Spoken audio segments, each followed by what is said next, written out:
দরজায় কড়া নাড়ছে বিধানসভা ভোট। নতুন বছর শুরুর আগেই আক্রমণ প্রতি আক্রমণ ঘিরে কেন্দ্রীয় স্বরাষ্ট্রমন্ত্রী ও মমতা বন্দ্যোপাধ্যায়ের মধ্যে বাকযুদ্ধ চরমে। গতকাল সাংবাদিক বৈঠকে 2/3 আসনে জিতে সরকার গড়ার হুঙ্কার দিয়েছেন অমিত শাহ।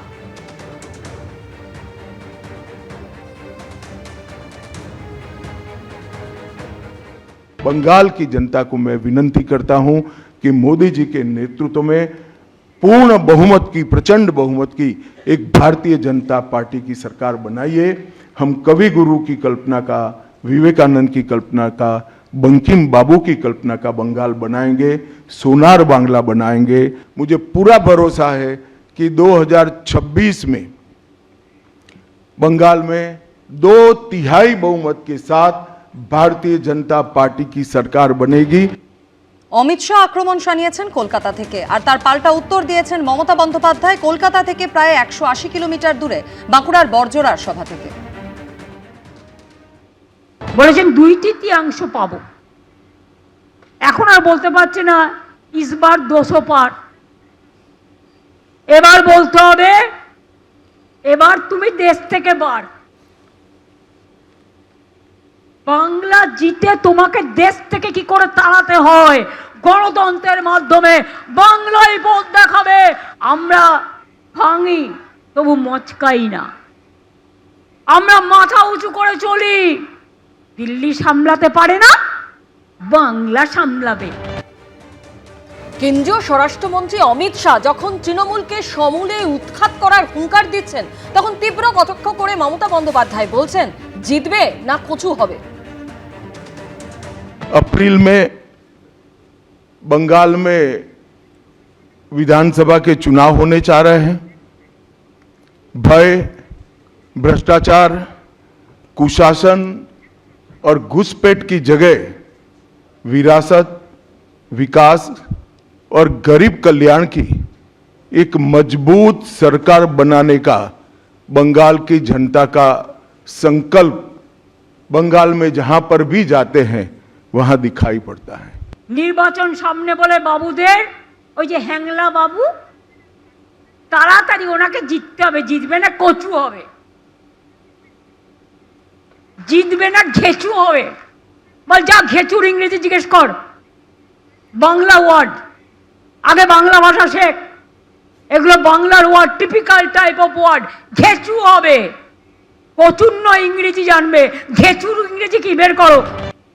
পশ্চিমবঙ্গে এসে তৃণমূলকে আক্রমণের পাশাপাশি কংগ্রেসকেও শূন্য কটাক্ষ করেছেন অমিত শাহ, যার পাল্টা উত্তর এসেছে কংগ্রেসের তরফে।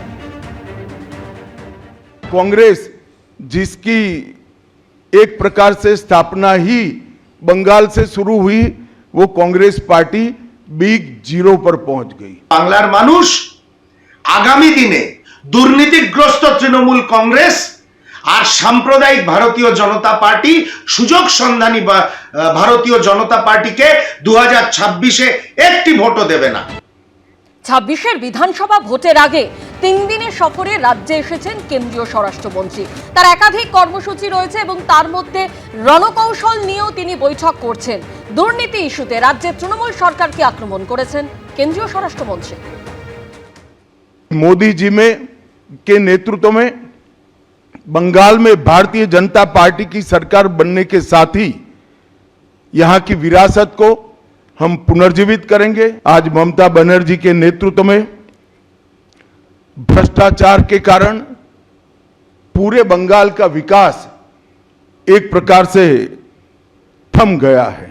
आप आंख मूंद लिए ही हो भ्रष्टाचार के लिए, मगर बंगाल की जनता अपनी आंख बंद कर नहीं बैठी है। পাল্টা এসআইআর আবহে অমিত শাহর পদত্যাগ দাবি করেছেন মমতা বন্দ্যোপাধ্যায়। এসআইআর মানে সর্বনাশ।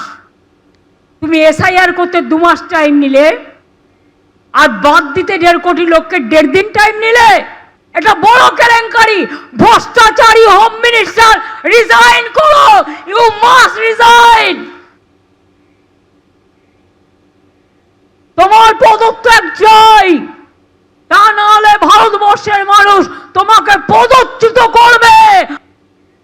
কেন্দ্রীয় স্বরাষ্ট্রমন্ত্রীর সঙ্গে দুর্যোধন দুঃশাসন প্রসঙ্গ টেনেও আক্রমণ শানিয়েছেন মুখ্যমন্ত্রী মমতা বন্দ্যোপাধ্যায়।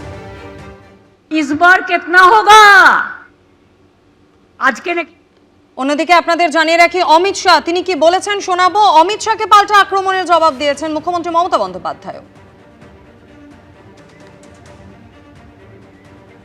অমিত শাহকে মুখ্যমন্ত্রীর আক্রমণের জবাব দিয়েছে গেরুয়া শিবির। মানুষ জানে কে দুর্যোধন কে দুঃশাসন, কোথায় দুর্যোধনরা রয়েছেন, কোন পরিবারে তারা থাকেন, কালীঘাটে কোথায় দুর্যোধন দুঃশাসনদের বাস পশ্চিমবঙ্গের মানুষ হাড়ে হাড়ে জানেন। এবং ধৃতরাষ্ট্রটি কে সেটা না জানলেও গান্ধারী কে সেটা কিন্তু পশ্চিমবঙ্গের মানুষ খুব ভালো করে জানেন। 3 দিনের সফরে রাজ্যে এসে কেন্দ্রীয় স্বরাষ্ট্রমন্ত্রী অমিত শাহর একাধিক কর্মসূচি রয়েছে। সেখানে যেমন রণকৌশল নিয়ে বৈঠক হচ্ছে, পাশাপাশি কেন্দ্রীয় স্বরাষ্ট্রমন্ত্রীর বক্তব্যে কিন্তু দুর্নীতি নিয়ে একাধিক বিষয় উঠে এলো। বিধানসভা ভোটের আগে ফের দুর্নীতি যুদ্ধ, নিয়োগ দুর্নীতি থেকে শুরু করে 100 দিনের কাজ, গরু পাচার, চিটফান্ড, আবাস যোজনায় দুর্নীতির অভিযোগ, একের পর এক প্রসঙ্গ টেনে আক্রমণ সারালেন কেন্দ্রীয় স্বরাষ্ট্রমন্ত্রী অমিত শাহ। দুর্নীতির অভিযোগে অমিত শাহকে পাল্টা আক্রমণ করেছেন মুখ্যমন্ত্রীও। কেন্দ্রীয় স্বরাষ্ট্রমন্ত্রী দুর্নীতিগ্রস্ত, পদত্যাগ করুন, আমরা সবাই চোর, তোমার ছেলে কি করছে, বাঁকুড়ার সভা থেকে পাল্টা জবাব মমতা বন্দ্যোপাধ্যায়।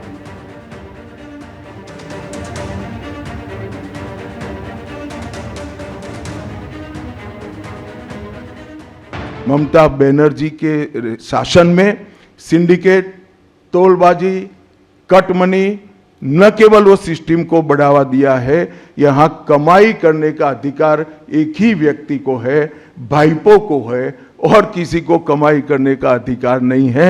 सब में हिस्सेदारी देनी पड़ती है। भारतीय जनता पार्टी किसी भी एजेंसी के काम में दखल नहीं देती है। एजेंसी जो न्यायिक काम होगा वो जरूर करेगी, किसी से डरेगी भी नहीं, किसी को बचाएगी भी नहीं। তুমি খাবে আর তোমার ছেলে খাবে আর আমাদের নামে গালাগালি চলবে কতদিন? আজকে তুমি ক্ষমতায় আছো, এজেন্সি দেখাচ্ছ, যাকে ইচ্ছা অ্যারেস্ট করছো। কই বিজেপির চোর ডাকাতকে তো অ্যারেস্ট করো না? সাতকুল মা এমনকি তৃণমূলের নেতা মন্ত্রীদের জেল যাত্রা নিয়েও আক্রমণ শানিয়েছেন কেন্দ্রীয় স্বরাষ্ট্রমন্ত্রী অমিত শাহ। এসএসসি থেকে পুরসভা সবেতেই নিয়োগ দুর্নীতি। পার্থ চট্টোপাধ্যায়, জ্যোতিপ্রিয় মল্লিক, অনুব্রত মণ্ডলরা জেলে গেছেন। শোভন চট্টোপাধ্যায় থেকে কুণাল ঘোষ সবাই জেলে গেছেন। নেতা মন্ত্রীদের জেল যাত্রা নিয়ে পাল্টা আক্রমণ করেছেন মমতা বন্দ্যোপাধ্যায়। আমার মন্ত্রীরা 4 জন চুরি করলে আপনি জেল খাটিয়েছেন 4 বছর থেকে 5 বছর। আপনার কজন মন্ত্রীকে জেল খাটিয়েছেন? আপনি কবার জেল খেটেছেন? এত লোককে খুন করার জন্য? অমিত শাহকে পাল্টা জবাব দিয়েছেন মমতা বন্দ্যোপাধ্যায়। भोजवेली चिटफंड घोटाला, कैश फॉर क्वेरी घोटाला, एसएससी घोटाला, नगर पालिका नगर नियम का भर्ती का घोटाला, गाय तस्करी का घोटाला, राशन पीडीएस का घोटाला, मनरेगा का घोटाला, पीएम आवास का घोटाला। ममता बनर्जी इस बात का जवाब दे सकती है कि आपके मंत्रियों के ठिकाने पर से 27 करोड़ रुपया मिलता है, आपकी कोई अकाउंटेबिलिटी नहीं है। पार्थो चैटर्जी जेल में जाते हैं, ज्योतिप्रिय मलिक जेल में जाते हैं, अनुव्रत मंडल जेल में जाते हैं, जीवन कृष्ण शाह जेल में जाते हैं, माणिक भट्टाचार्य जेल में जाते हैं, चंद्रनाथ सिन्हा जेल में जाते हैं, कुणाल घोष 3 साल जेल में रहकर आते हैं।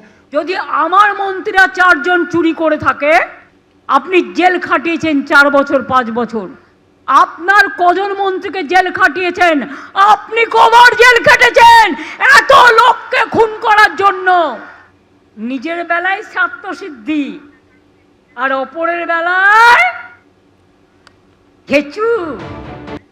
একাধিক দুর্নীতি ইস্যুতে তৃণমূলের নেতা মন্ত্রীদের একেবারে নাম করে করে আক্রমণ শানিয়েছেন, তাদের জেল যাত্রা নিয়ে আক্রমণ করেছেন অমিত শাহ। তখনই পাল্টা কি বললেন চন্দ্রনাথ সিনহা এবং কুণাল ঘোষ, শোনাবো। তারা ভাবছে চমকিয়ে ধমকিয়ে তারা ভোট করবে, তা এটা বাংলা, অন্য কোনো রাজ্য নয়।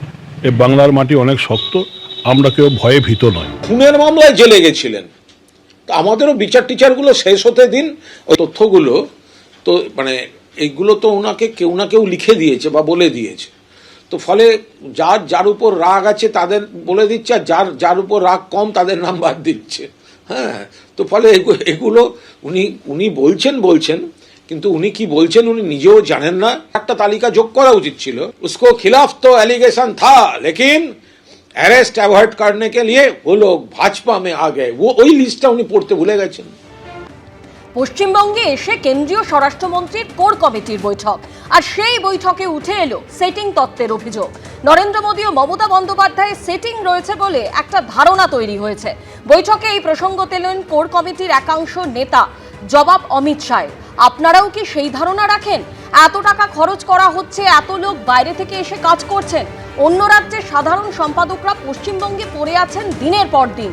আমি 3 দিন এখানে বৈঠক করছি, সেটিং থাকলে এসব হতো? তাহলে আপনারাই বলুন, সবাইকে তুলে নি, আপনারা ওই ধারণা নিয়ে ভোটে লড়ুন। কোর কমিটির বৈঠকে বলেন কেন্দ্রীয় স্বরাষ্ট্রমন্ত্রী অমিত শাহ।